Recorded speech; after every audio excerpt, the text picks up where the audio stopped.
Right. That's what we had to do here. We have to spend money to invest in our future.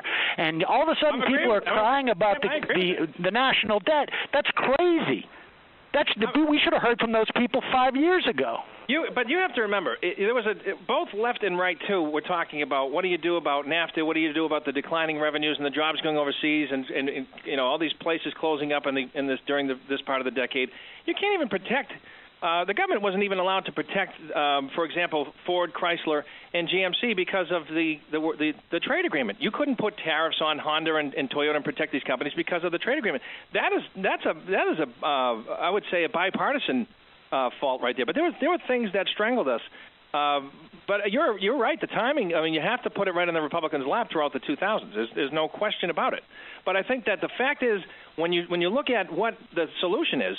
Tell me how this economic recovery plan has any chance of succeeding. Well, I think it actually needed to be bigger, frankly, but what it does is it actually provides a safety net as we're losing more jobs month to month than we have in literally decades. And you have a situation where we had a horrible economy that over the Republican years, which basically led to higher corporate profits, but stagnant wages and stagnant job growth. I mean, do you realize we are losing now nearly two-thirds a million jobs a month? And if you don't provide more assistance for people who are going on unemployment, if you don't provide more shovel-ready jobs, then you're just going to have even worse unemployment. And when you have an economy that's driven by consumer spending, you're looking at something that could very well be another depression. All right. Your suggestion is to simply stand by and do nothing. Think about what you just said. You just said consumer spending is not the key to this solution. Well, we're just taking the government's money. No, consumer spending is what drives our economy. Yeah, but if they're not bringing in their own revenues, if they're losing jobs, what are they going to spend to an end?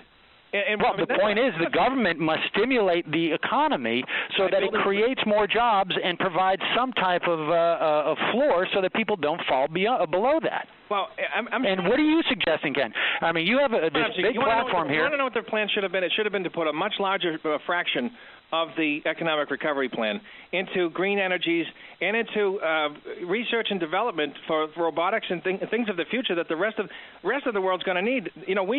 This country is in the last century, after we floored basically. Now, I mean, listen, Ken, that's where you and I can agree. We could agree on there should have been even more spending. But now, why would people then go out and protest the spending?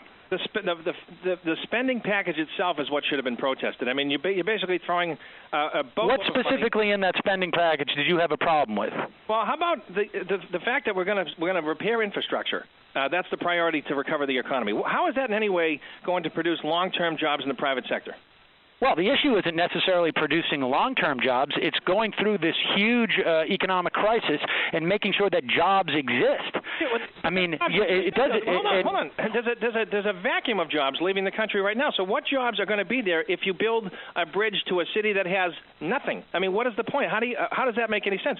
What he should have. If you build a bridge to a city that has nothing? Well, no, there's going to be no jobs in those cities at this rate. I mean, what are you suggesting? That we shouldn't do anything? Bridges, you're going to build beautiful schools, and they're going to look great. Ken, tell me one thing in the stimulus that you wouldn't spend money on. You wouldn't spend it on infrastructure. Is that what you're suggesting? I think I mean, so if we have bridges and let me just see if I get this right. We have bridges and roads that are failing. You would not spend money on those projects because the jobs they create may only last 18 to 24 months. Is that what you're suggesting? No, and let me tell you what I'm suggesting. I'm telling you that when you take all of that money and then throw it at prevailing wages jobs, prevailing wages, okay, is going to hurt this whole package in the first place. Now, I'm not against the working class. My brother's a union steward. I was in the laborers union in Boston before. But right now, you're going to make the taxpayers pay prevailing wages on every one of these jobs.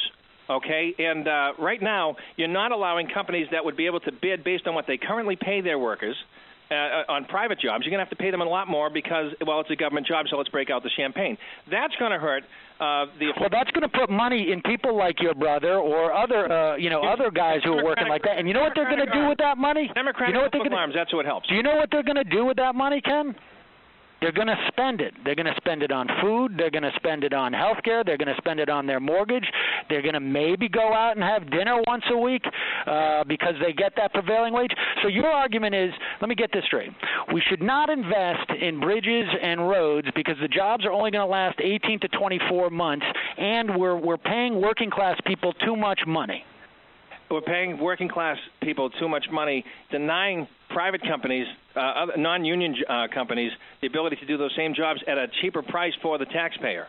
That's a problem. Because they can actually, but the whole point is to get money into the pockets of people who work for a living. And so you're saying that we should try and screw over those people. Screw over? Why is it screwing over? Well, listen. If we're going to give taxpayer money to entities that are going to build stuff, why do I want that money to end up in the investor class pockets as opposed to the working people's pockets? That's what you're suggesting. Those private companies are just going to give that money out to their investor class. You do want an answer, right?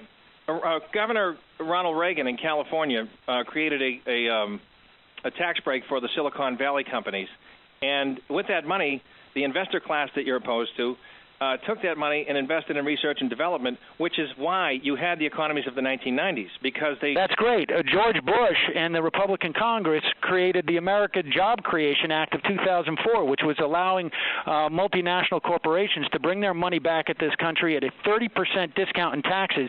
None of those companies created jobs, but they all got enormous profits for their shareholders. Now you're gonna find me agreeing. And it was a lousy thing to do for the American people. I'm going to agree with right. So, Ken, again, my question to you, what part of that stimulus bill would you say should have been cut? I don't think prevailing wages ought to have been there. I think that So let me just write this down for a second. The first thing that should have been cut is anything that put too much money into workers' pockets. Well, I know that's the leftist slant. I think that you got to be more... Well, I mean, that's what you're saying, right? I mean, that's what prevailing wages means. How about the taxpayers, though? Who's protecting the taxpayers in this? Sam, Well, wait a second. I'm asking. You are, sir, and you're the protector of the taxpayers, and I've got one thing from you. There shouldn't have been prevailing wages. We should have had a wage reduction for workers. Should have lowered what else in the stimulus bill? Should have lowered the prevailing wages. A much larger percentage of that package should have gone into research and development to green energies, which is an industry... Well, I would have actually added another, to be honest with you, I would have added another $300 billion, and I would have liked to see more money go into rail as well. But that's not a cut. That's not a cut. That's just a shifting of priorities. Yeah, all right. So we're not 180 degrees there. We just see things differently. Right. I mean, you're not suggesting a cut. You're just saying a shifting of priorities.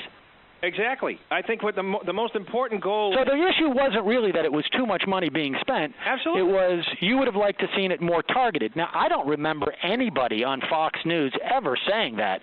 And you didn't go to the Tea Parties, and maybe that's why you're confused as to what they were about. I'm not confused about anything, and I don't represent Fox News. And, not one time have I insulted your intelligence, Sam. You've tried to do it to me 3 or 4 times. I'm not sure why. Well, I wouldn't suggest that, Ken. But, I mean, listen, what are you going to do? What do you mean, what am I going to do? Well, I mean, I didn't mean to insult your intelligence. I mean, there are times where you have been getting your facts a little bit wrong, but that's okay. I mean, I don't think you're right about that. Tell me where my facts are wrong. The fact well, you keep conflating the deficit with the debt.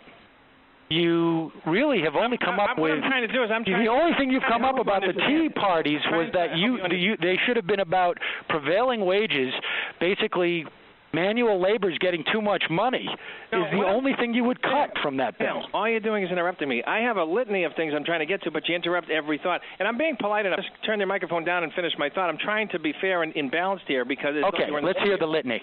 Please, go ahead. All right. Like I said, the goal of the American Recovery Plan should have absolutely been to provide a chance for the American people to have long-term private jobs in the private sector so that they could produce revenues for the government. There's no chance for that right here. Under this equation, all we're doing is we're feeding the Democratic political arms, the unions. I don't know if you're familiar with the Big Dig, but I know of a union carpenters. I'm trying to remember the number. Anyway, these guys are friends of mine. They're told to go hide in the tunnels. and bill the hours out. You know how much concrete was just disappeared? Look, Ken, I have no doubt. Listen, I have no doubt there is fraud in every enterprise. We all know there's fraud in every enterprise.